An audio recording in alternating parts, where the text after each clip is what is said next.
Aleluia, paz do Senhor, irmão, seja bem-vindo em nome de Jesus. Deus esteja abençoando você ricamente. Que privilégio temos, né, de podermos acordar de manhã, sabermos que Deus é conosco, sabermos que Deus tem um propósito, um plano nas nossas vidas. Ele quer abençoar você hoje também, em nome de Jesus. Amém? Abra sua Bíblia em Lucas, capítulo 2, versículo 36. Lucas, capítulo 2, a partir do versículo 36. Amém? Estava ali a profetisa Ana, filha de Fanuel, da tribo de Asser. Era muito idosa, tinha vivido com seu marido 7 anos depois de se casar, e então permanecera viúva, idade de 84 anos. Nunca deixou o templo, adorava a Deus, jejuando e orando dia e noite. Tendo chegado ali, naquele exato momento, deu graças a Deus, e falava a respeito do menino a todos os que esperavam a redenção de Jerusalém. Pai, queremos te glorificar, obrigado por essa nova manhã, obrigado pelo teu amor, obrigado que tu és um Deus que tem um plano maravilhoso na vida dos teus filhos. Vem Espírito Santo, vem ministrando nessa manhã. Senhor, nós precisamos de ti, precisamos de uma palavra viva para o nosso coração. Vem estar nos ensinando, Pai, te louvamos e te glorificamos, Pai, em nome de Jesus. Amém e amém. Eu fico fascinado quando eu olho a história de pessoas que se deixaram influenciar de tal maneira pelo Espírito Santo, que mesmo vivendo antes da época do Espírito Santo, já adoravam, já louvavam, glorificavam, independente da sua raça, independente do seu credo, independente de qual origem eles tinham, ou se era homem e mulher, mas eles tinham no coração esse louvor e essa adoração.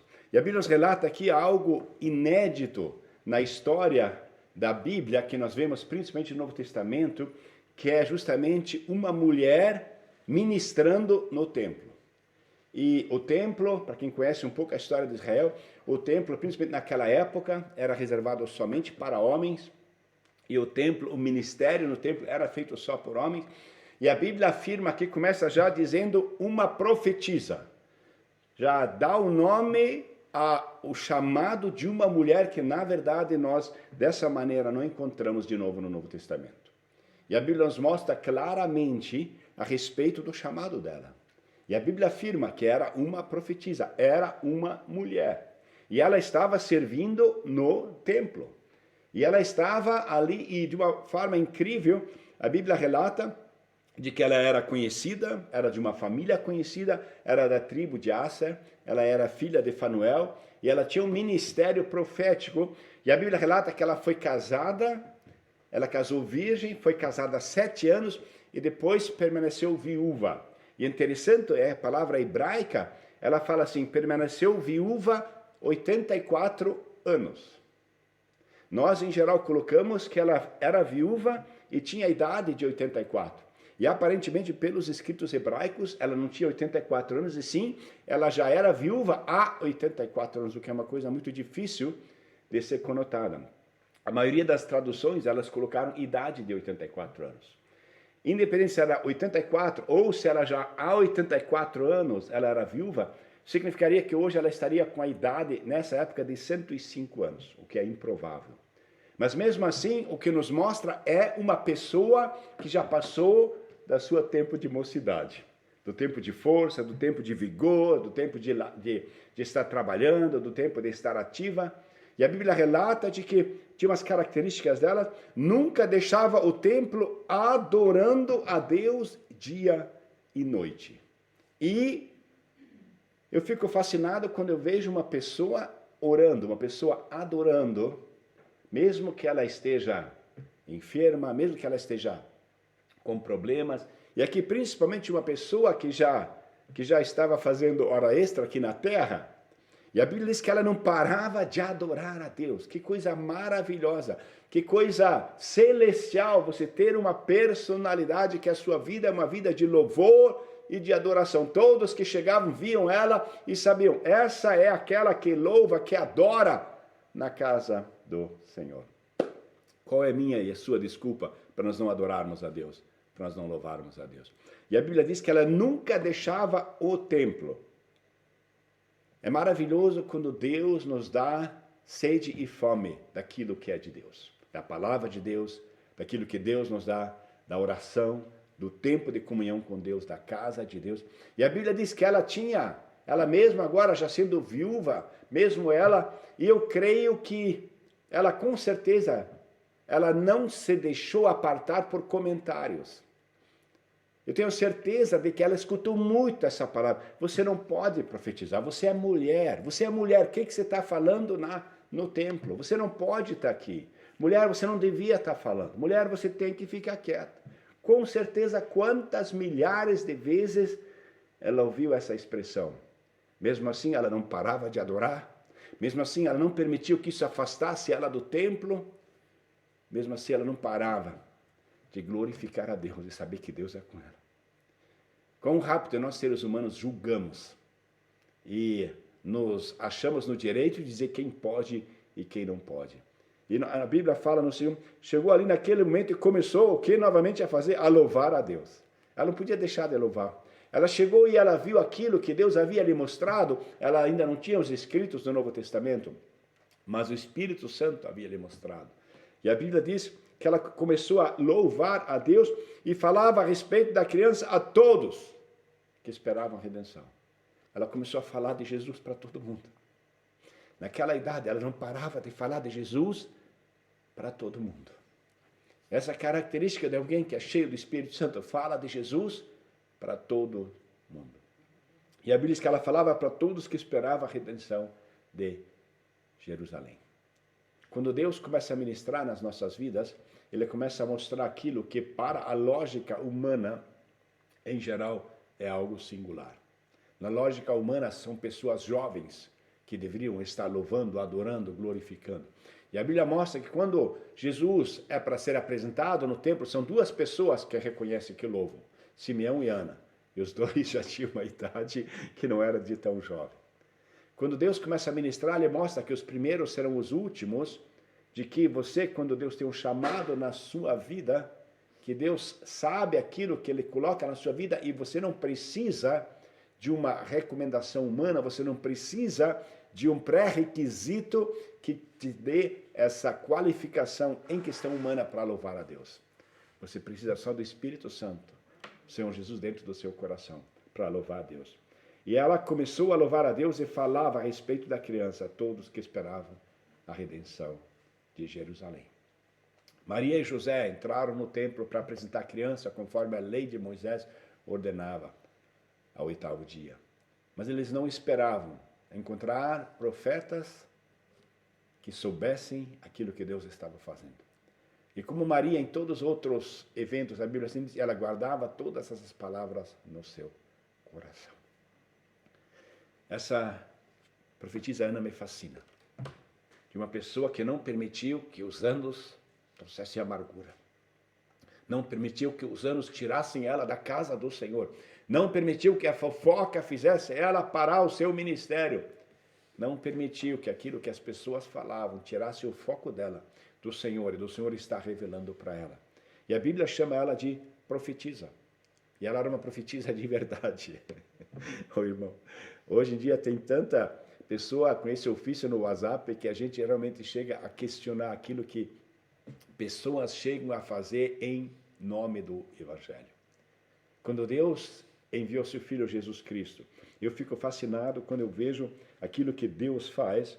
E essa mulher, aparentemente, numa situação bem delicada, ela pelo jeito não tinha medo da morte. Em Hebreus, a Bíblia nos fala, capítulo 2, versículo 14 e 15, visto, portanto, que os filhos são seres humanos feitos de carne e sangue, o Filho também se tornou carne e sangue, pois somente assim ele poderia morrer, e somente ao morrer destruir o diabo que tinha poder da morte. E daí, no versículo 15, só desta maneira ele libertaria aqueles que durante toda a sua vida estiveram escravizados pelo medo da morte. Durante toda a sua vida estiveram escravizados pelo medo da morte. Ana não tinha mais esse medo. Muitas vezes nós não percebemos que o medo da morte é um demônio.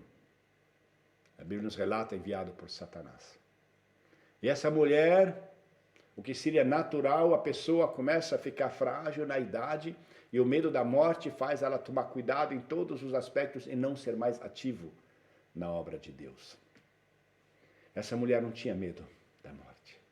Essa mulher glorificava com a autoridade. Essa mulher louvava com uma vivacidade. Essa mulher testemunhava com uma jovialidade. E ela proclamava a todos que esse era o Messias. Nós temos um chamado nas nossas vidas, que é proclamar o nome de Jesus.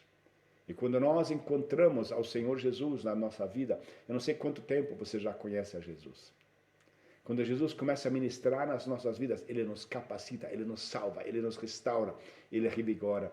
Mas muitas vezes nós nos distanciamos do chamado por causa de pessoas. Porque as pessoas falam que eu não posso, que eu não sou. Eu creio que dificilmente alguém ouviu mais comentários de desabono da sua conduta do que essa mulher ouviu. No templo de Deus, como mulher com o sacerdócio de profetisa oficial, com certeza teve muita afronta, muito ataque. Mas ela não permitiu que isso roubasse a sua alegria, que isso roubasse o seu louvor, que isso roubasse a sua adoração, que isso roubasse a sua presença no templo do Senhor e que isso tirasse dela o ministério que Deus lhe havia confiado, de falar daquele, aleluia, que viria para resgatar a Israel, viria para salvar aquele que se havia perdido. Quando Deus chamou você, Ele conhecia você, Ele sabia do seu potencial. Mas muitas coisas talvez aconteceram durante a caminhada que entristeceram seu coração, que tiraram você da linha dos soldados na ativa, que fizeram você ir para a reserva. Antigamente, ainda talvez jovem, ainda na Jocum, ou proclamava o Evangelho de Jesus, falava do amor de Deus, e o tempo passou e de repente vem relacionamento, vem filhos, vem trabalho, vem a idade, vem os compromissos, vem a faculdade, vem o doutorado, e são tantas coisas que em si só elas não são más, mas quando elas nos distanciam do propósito que Deus nos chamou, que é o amor de Deus, que é permitirmos o Espírito Santo ministrar nas nossas vidas, permitirmos que nós sejamos úteis ao reino de Deus e sermos perigosos para o inferno. A minha oração é que você volte àquilo que Deus te chamou, que você não permita que o inimigo roube aquilo de mais precioso que você tem, que é em Cristo Jesus o seu chamado de proclamar as boas novas. A Bíblia, ela não parava de falar para todo mundo. Irmão, essa pessoa de idade, essa pessoa discriminada, essa pessoa que na verdade já devia estar em casa na cama, ela estava no templo, e a Bíblia diz que estava todo o tempo, ela estava na casa de Deus, louvando, glorificando, adorando e falando daquele que veio para fazer diferença nas nossas vidas. E essa é a minha oração. Não permita que o inimigo roube esse primeiro amor, roube essa alegria da presença de Deus, roube esse louvor, essa adoração, roube esse tempo precioso com Deus. Ele é o Deus que muda a nossa história, independente da idade. Ele tem um propósito na sua vida. E quando permitimos o Espírito Santo novamente agir, somos vivos, temos essa vivacidade do Evangelho, proclamamos as boas novas e trazemos essa alegria do Senhor com o amor de Deus. Essa profetisa, uma pessoa de idade, essa viúva, ela tinha esse amor de Deus derramado em seu coração.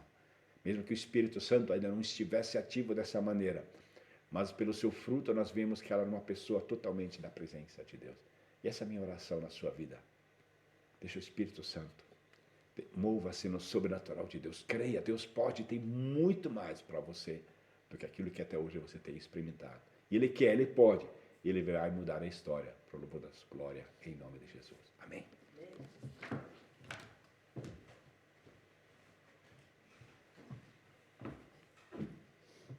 Oh, glória. Oh, querido Deus. Muito obrigado, Senhor, por este novo dia, Senhor. Obrigado, Senhor, que temos esse privilégio de chegar na Tua casa, junto com os irmãos, Senhor Deus, estarmos na Tua presença, que nós possamos ter esse coração de louvor e adoração. Que nós nunca nos afastemos, Senhor Deus, daquilo que Tu tens para as nossas vidas. Senhor, perdoa, Senhor, quantas vezes, Senhor, nós nos enchemos com as coisas erradas, Senhor, esquecemos, Senhor, desse louvor e essa adoração. Mas renova-nos, Senhor Deus, nos fortifica, que não sejam empecilhos, não sejam circunstâncias, não sejam posturas de outras pessoas que nos afastam da Tua presença, mas sim, Senhor Deus, o nosso coração possa estar voltado totalmente para Ti. Senhor, tira esse coração de pedra e coloca um coração de carne, coração que Te ama, Senhor. Senhor Deus, não deixa, Senhor, apagar esse fogo que está dentro de nós, Senhor, que o Teu Santo Espírito, Senhor, tem colocado, que nós possamos realmente, Senhor, Senhor, saber cultivar, Senhor Deus, essa comunhão contigo, estar na Tua presença. Precisamos de Ti, Senhor, e anunciar as boas novas, que Jesus Cristo veio, aleluia, e Ele morreu por nós na cruz do Calvário, Ele ressuscitou e Ele está sentado ao lado do trono do Pai. Muito obrigado, Senhor, pela salvação.